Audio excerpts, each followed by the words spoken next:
Good morning બાળકો. આજે આપણે ધોરણ 4 વિષય ગુજરાતીમાં પાઠ ત્રીજો સાચી હજ શીખવાનો છે. તો આપણે સાચી હજ એટલે કે સાચી એટલે કે સત્ય, ને હજ એટલે કે આપણે જોયું છે કે આપણા હિન્દુઓમાં યાત્રા કરીએ છીએ. હજ એટલે કે જાતની યાત્રા. આપણે જોયું છે કે આપણા બદ્રીનાથ છે, કેદારનાથ છે, એ બધાની યાત્રા કરવા જતા હોય છે. એવી જ મુસલમાન લોકોમાં યાત્રા છે એને શું કહેવાય છે? તો કે હજ. તો આપણે પહેલા તો એની શબ્દ સમજૂતી જોશું. તો પહેલું પરિવાર. પરિવાર એટલે કે કુટુંબ. બીજું હજ. હજ એટલે કે મુસલમાનો દ્વારા થતી મક્કાની પવિત્ર યાત્રા. આપણે જોયું છે કે સાચી હજ. તો હજ એટલે શું થશે? તો કે મુસલમાનો દ્વારા થતી મક્કાની પવિત્ર યાત્રા. ત્રીજું તીવ્ર. તીવ્ર એટલે કે ખૂબ જ. ચોથું ભારે. ભારે એટલે પણ શું થશે? ખૂબ જ. પાંચમું છે અચાનક. અચાનક એટલે કે એકાએક. છઠ્ઠું ફરિશ્તો. ફરિશ્તો એટલે કે દેવદૂત. આપણે દેવદૂત કોને કહેશું? કે ખુદા એટલે કે ભગવાન. ભગવાનનો સંદેશો મોકલનાર અને આપનાર એને શું કહેવાય છે? દેવદૂત. સાતમું મક્કા. મક્કા એટલે કે અરબસ્તાનનું એક નગર. મોહમ્મદ પયગંબરનું જન્મસ્થાન. મોહમ્મદ પયગંબર. તો મોહમ્મદ પયગંબર કોણ છે? તો કે મુસલમાન લોકો છે એમના ધર્મગુરુ, કે ત્યાં એમનો જન્મ થયો હતો.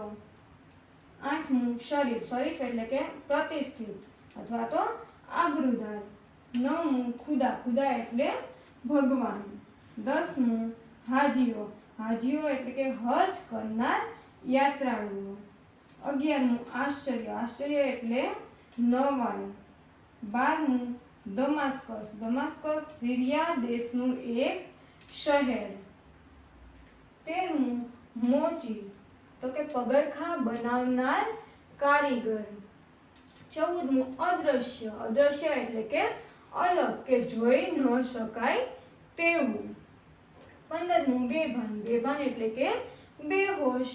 16મું રોપકડ એટલે કે કરુણ રુદન, કે દુઃખી અવાજે જે રડતા હોય છે એને આપણે શું કહેશું? કરુણ રુદન. 17મું તકલીફ. તકલીફ એટલે મુશ્કેલી. 18મું ખુશાલી. ખુશાલી એટલે ખુશી અથવા તો આનંદ. 19મું ખુદાઈ. ખુદાઈ એટલે પવિત્રતા. અહીં એટલે કે ચોપડીમાં આપણે શું સમજવાનું છે? કે માનવતા. 20મું મનોમન એટલે કે મનમાં. હવે આપણે રૂઢિપ્રયોગ જોવાના છે. તો આપણે રૂઢિપ્રયોગ જોશું. પહેલું છે મન મારીને બેસી રહેવું, કે મનની ઈચ્છા દબાવી રાખવી. કે આપણી ઈચ્છાઓ પૂરી ન થતી હોય ત્યારે આપણે શું કરીએ છીએ? કે મનની ઈચ્છા છે એ મનમાં જ રહી જાય છે. બીજું રસ્તો ન દેખાવો એટલે કે કોઈ ઉકેલ ન મળવો. ત્રીજું આંખમાં જળજળિયા આવવા એટલે કે આંખમાં આંસુ આવવા. બાળકો, હવે આપણે પાઠ ત્રીજો સાચી હજ, જેની આપણે શબ્દ સમજૂતી જોઈ છે.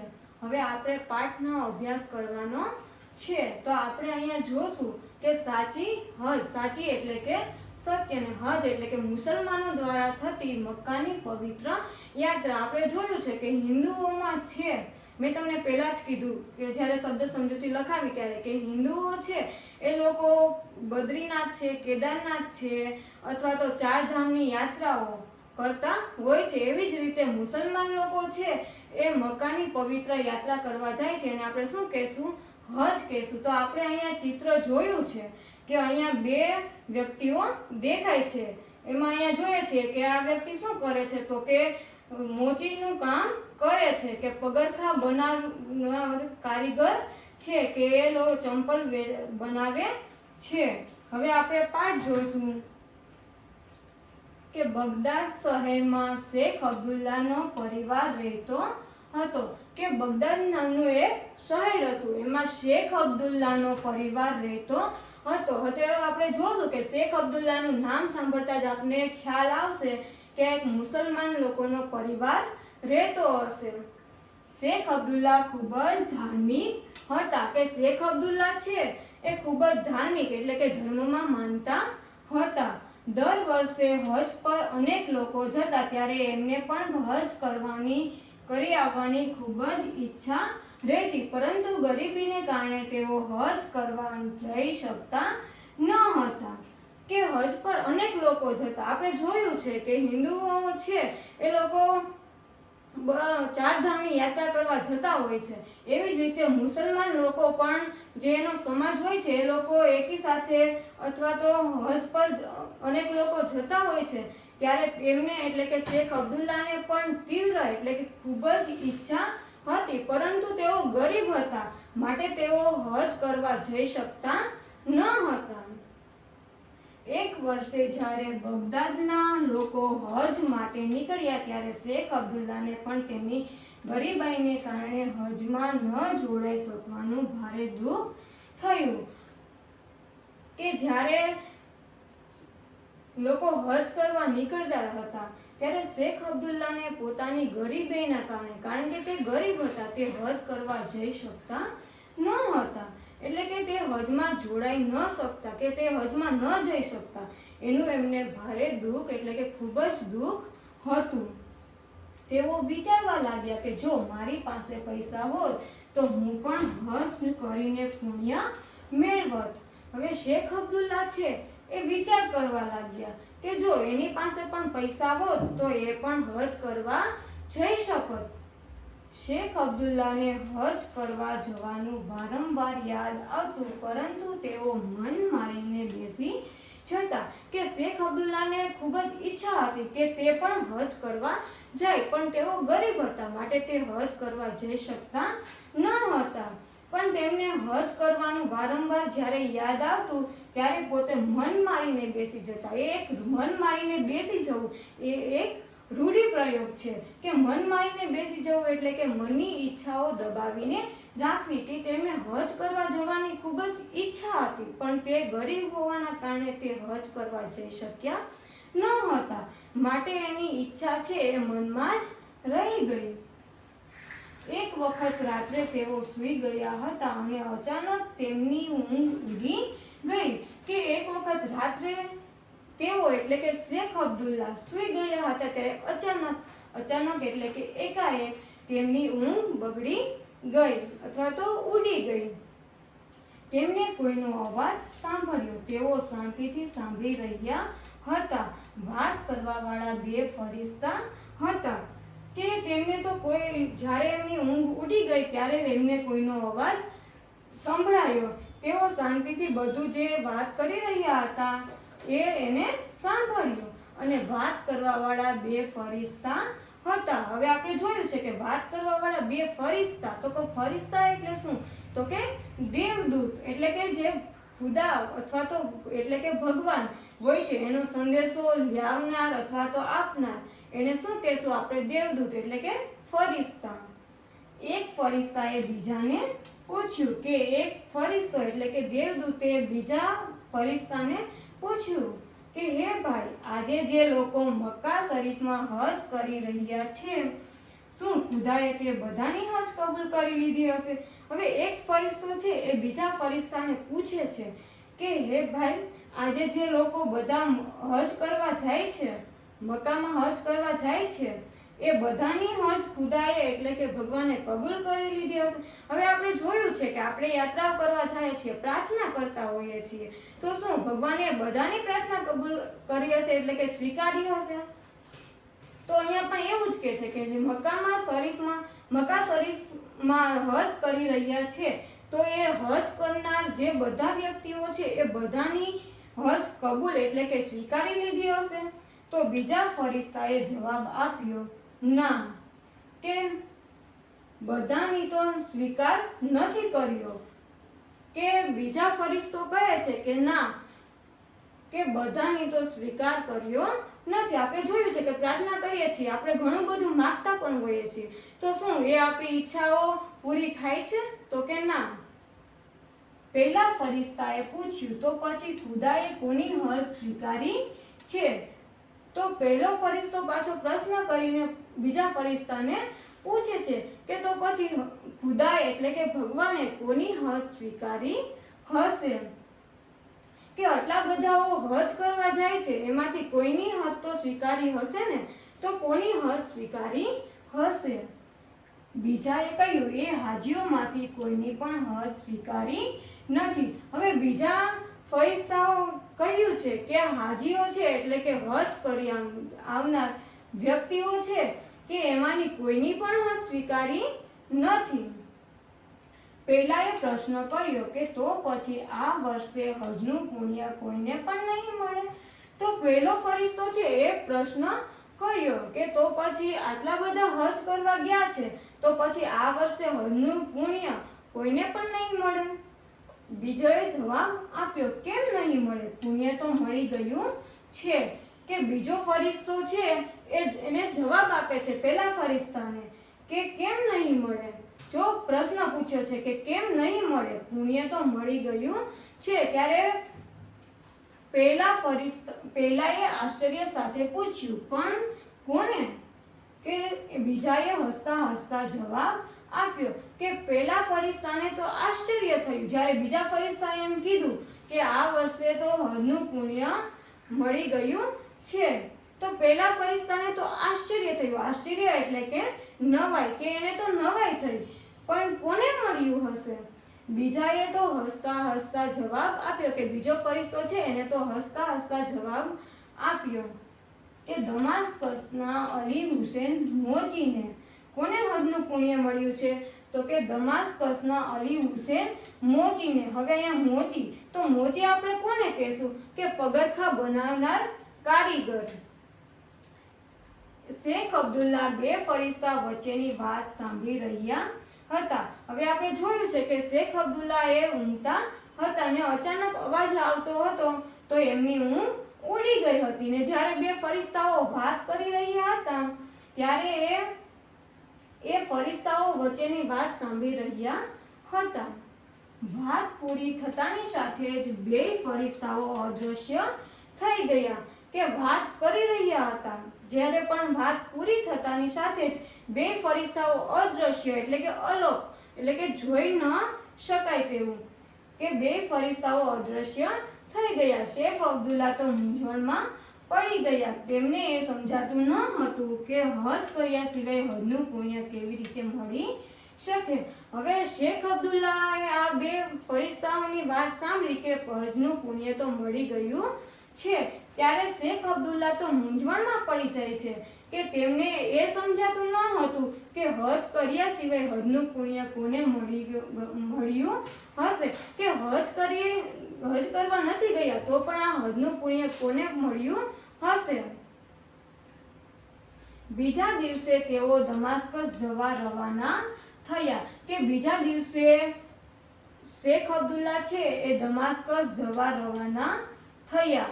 પૂછતા પૂછતા તેઓ અલી હુસેનના ઘરે આવ્યા. હવે દમાસ્કસ એટલે સિરિયા દેશનું એક શહેરનું નામ છે અને પૂછતા પૂછતા તેઓ અલી હુસેનના ઘરે આવ્યા. અલી હુસેને તેમને આવવાનું કારણ પૂછ્યું કે અલી હુસેન છે જ્યારે શેખ અબ્દુલ્લા એમની ઘરે આવ્યા તો એમને કારણ પૂછ્યું. આપણે જોયું છે કે આપણે કોઈના ઘરે જઈએ છીએ તો આપણે પૂછતા હોઈએ છીએ, બરાબર ને? તો અલી હુસેને પણ તેમને આવવાનું કારણ પૂછ્યું. શેખ અબ્દુલ્લાએ રાત્રે સાંભળેલી સઘળી વાત તેમને કહી સંભળાવી કે શેખ અબ્દુલ્લાએ જે બે ફરિશ્તાઓ વચ્ચેની વાત થઈ હતી કે હજનું પુણ્ય કોને મળ્યું છે એ બધી સઘળી એટલે કે બધી વાત એમને કહીને સંભળાવી. એમની વાત સાંભળીને અલી હુસેન તો બેભાન જેવા થઈ ગયા કે જ્યારે શેખ અબ્દુલ્લાએ વાત કરી કે આ હજનું પુણ્ય છે અલી હુસેન મોચીને મળ્યું છે તો જ્યારે શેખ અબ્દુલ્લા છે એ અલી હુસેનનું ઘર શોધતા શોધતા અલી હુસેનના ઘરે આવે છે અને આવીને જે બે ફરિશ્તાઓ વચ્ચેની વાત હતી એ બધી વાત અલી હુસેનને કહી અને એમની વાત સાંભળીને તો અલી હુસેન બેભાન એટલે કે બેહોશ થઈ ગયા. ભાનમાં આવતા તેમને પોતાની વાત આ રીતે કહી કે ભાઈ હું હવે અલી હુસેન છે બેભાન થઈ ગયા હતા તો બેભાનમાં આવતા જ તેમને પોતાની વાત આ રીતે કહી કે ભાઈ હું એક ગરીબ માણસ છું, કેટલાય વર્ષોથી વિચારતો હતો કે હજ કરી આવું. હવે અલી હુસેન છે એ એક ગરીબ માણસ હતો કે પોતા મોચીનું કામ કરતો હતો ને એમાંથી જ એનું ગુજરાન ચલાવતો હતો. હવે પોતે કેટલાય વર્ષોથી વિચારતો હતો કે હું પણ હજ કરી આવું. થોડું થોડું કરીને હજ માટે મેં રૂપિયા ભેગા કર્યા હતા. કે અલી હુસેન છે એ મોચીનું કામ કરતો હતો તો એને એમાંથી થોડા થોડા એવા રૂપિયા ભેગા કર્યા હતા. આ વર્ષે હું હજ કરવા જાત, પણ હજ જવાનું નક્કી કર્યું કે તેના 2 દિવસ પહેલા જ મેં મારા પાડોશીના બાળકોને રોકકડ કરતા જોયા. કે આ વર્ષે અલી હુસેન છે એ હજ કરવા જાત, પણ એના પાડોશીના બાળકો છે એ રોકકડ કરતા હતા. હવે એના પાડોશીના બાળકો છે એ રોકકડ એટલે કે કરુણ રુદન કે દુઃખી અવાજે તેઓ રડતા હતા. કારણ પૂછ્યું તો જાણવા મળ્યું કે બિચારા બાળકોને કેટલાય દિવસોથી ખાવાનું માટે કંઈ જ મળ્યું ન હતું. એને ખાવાનું મેળવવાનો કોઈ જ રસ્તો દેખાતો ન હતો. હવે શેખ અબ્દુલ્લા પેલા બાળકો રડતા હતા તો એમને કારણ પૂછ્યું કે કેમ રડે છે. તો બિચારા બાળકોને કેટલાય દિવસોથી ખાવા માટે કંઈ જ મળ્યું ન હતું અને એને ખાવા મેળવવાનો કોઈ જ રસ્તો દેખાતો નહોતો. રસ્તો ન દેખાવો એ એક રૂઢિપ્રયોગ છે, એટલે કે કોઈ ઉકેલ મળવો નહીં. હવે તેમના પિતાજી મૃત્યુ પામ્યા હતા અને મા ખૂબ જ બીમાર હતી. કે બાળક છે એના પિતાજી પણ મૃત્યુ પામ્યા હતા અને મા પણ ખૂબ બીમાર હતી કે એ પોતે મજૂરી કરીને કંઈ કમાઈ શકે એમ ન હતી. મારાથી એ બાળકોનું દુઃખ સહન ન થયું. કે અલી હુસેન છે એના પાડોશીના બાળકો જ્યારે રોકકડ કરતા હતા એ જોઈને અલી હુસેનને એ બાળકોનું દુઃખ સહન ન થયું. મેં મારા ઘરેથી રોટલીઓ મોકલી અને પછી જે પૈસા હજ માટે ભેગા કર્યા હતા તે બધા જ તેમને આપી દીધા. હવે અલી હુસેને શું કર્યું તો કે એના ઘરેથી રોટલીઓ મોકલી અને પછી તો જે એને હજ કરવા માટે પૈસા ભેગા કર્યા હતા એ બધા જ પૈસા એમને આપી દીધા. મેં વિચાર્યું કે હજ તો ગમે ત્યારે થઈ શકશે, પરંતુ આ બાળકોની તકલીફ તો મારે આજે દૂર કરવી જ જોઈએ. હવે જો કે અલી હુસેન વિચારે છે કે હજ તો ગમે ત્યારે થઈ શકે છે, પરંતુ આ બાળકોની તકલીફ કે જે ભૂખ્યા હતા અને રડતા હતા, તો આ તકલીફ છે એ મારે તો દૂર કરવી જોઈએ. આપણે જોયું છે કે અલી હુસેન છે એનું હૃદય છે કેવડું મોટું છે કે પોતે ગરીબ હોવા છતાં પોતે પૈસા ભેગા કર્યા હતા હજ માટે, અને જ્યારે એના પાડોશીના બાળકો છે એ રડતા હતા ત્યારે અલી હુસેને એ પૈસા છે એ એના પાડોશીના બાળકોને આપી દીધા. આપ કહો તેઓની આ હાલત જોઈને હું હજની ખુશાલી કેવી રીતે ઉજવી શકું. હવે જોઈએ કે તેઓ આ હાલતમાં એટલે કે જે એના પાડોશીના બાળકો જે ખૂબ જ દુઃખી હતા એ જોઈને એ હજ કરવા જવાની ખુશી કેવી રીતે ઉજવી શકે. શેખ અબ્દુલ્લાએ ઊંડો શ્વાસ લીધો એટલે કે નિરાંત અનુભવી. કે શેખ અબ્દુલ્લાએ તો હવે નિરાંત અનુભવી કે ખુદાનો આભાર માન્યો અને મોચીને કહેવા લાગ્યા કે ભાઈ હુસેન તમારી વાત સાચી છે. કે શેખ અબ્દુલ્લાએ તો પહેલા તો ઊંડો શ્વાસ લીધો એટલે કે નિરાંત અનુભવ્યો અને ખુદાનો આભાર માન્યો કે એમને મોચીને કહેવા લાગ્યા કે ભાઈ હુસેન એટલે કે અલી હુસેનને કે તમારી વાત સાચી છે. કે જો આ રોકકડ કરતા હતા એ બાળકો, જો એને પૈસા આપીને એની મદદ ન કરી હોત તો એ મૃત્યુ પણ પામી શકે એમ હતા. ખુદાને ખુદાઈ પ્યારી છે. કે ખુદા એટલે કે ભગવાન અને ખુદાઈ એટલે કે માનવતા અથવા તો પવિત્રતા. કે ખુદા એટલે કે ભગવાનને તો પવિત્રતા જ પ્યારી હોય છે. તમે ગરીબ હોવા છતાં પેલા દુઃખી બાળકોને મદદ કરી અને હદનો વિચાર છોડી દીધો. એ જ કારણ છે કે ખુદાના દરબારમાં માત્ર તમારી જ હદ મંજૂર થઈ છે. કે અલી હુસેન છે ગરીબ હોવા છતાં પણ દુઃખી બાળકોને મદદ કરી હતી. કે પોતે ગરીબ હતા, એ શું કહેવાય કે પૈસા ભેગા કરીને એને હજ કરવા માટે પૈસા ભેગા કર્યા હતા અને એ રોકકડ કરતા બાળકોને જોઈને એ પૈસા એ બાળકોને આપી દીધા અને પોતે હજ કરવા જવાનું છોડી દીધું, વિચાર છોડી દીધો. કારણ કે એ હતું કે ખુદાના દરબારમાં માત્ર અલી હુસેનની જ હજ મંજૂર થઈ હશે. તો કે કેમ મંજૂર થઈ હશે? તો કે પેલા બાળકોને એને રડતા હતા તો એમને મદદ કરી હતી કે બધા જે હજ કરવા માટેના પૈસા હતા એ બધા જે બાળકોને આપી દીધા હતા. માટે ખુદાના દરબારમાં આ એક અલી હુસેનની જ હજ મંજૂર થઈ છે. અલી હુસેનના આંખમાં ઝળઝળિયા સાથે આકાશ તરફ જોતા રહ્યા અને મનોમન ખુદાનો આભાર માનતા રહ્યા.